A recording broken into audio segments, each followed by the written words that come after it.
Nasampahan na ng kaso ng pet owner at POS ang taong nasa likod ng pagpatay sa Golden Retriever sa Bato, Camarines Sur. Samantala, asong si Kilua nagpositibo sa rabies base sa eksaminasyon. May detalye si Jessica Calinog ng GMA Regional TV, Balitang Bicolandia. Mahigit isang linggo na ang nakararaan nang maging laman ng social media ang mga larawan at video ng pagkamatay ng Golden Retriever na si Kilua sa bayan ng Bato, Camarines Sur. Halos lahat nalungkot at nagalit sa walang awang pamamaslang dito.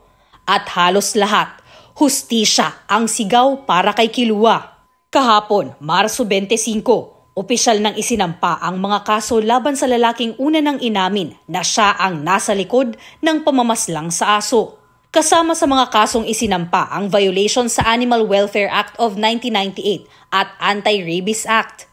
Kitang-kita na talagang napaka-excited niyang patayin at dinala pa doon sa lugar ng nagkakarne ng aso. So maliwanag sa amin na may violation ng Animal Welfare Act at dog meat trade, so may violation din ng Anti-Rabies Act.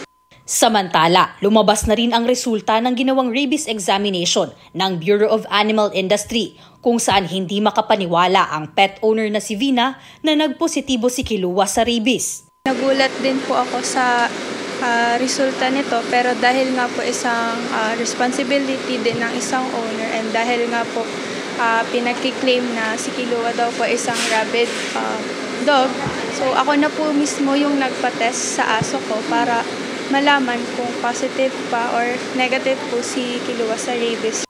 Nananawagan naman si Vina sa mga taong umano'y nakagat ni Kilua ng araw na yun na lumapit na sa kanya dahil bukas naman daw siyang akuin ang pagpapabakuna ng mga ito.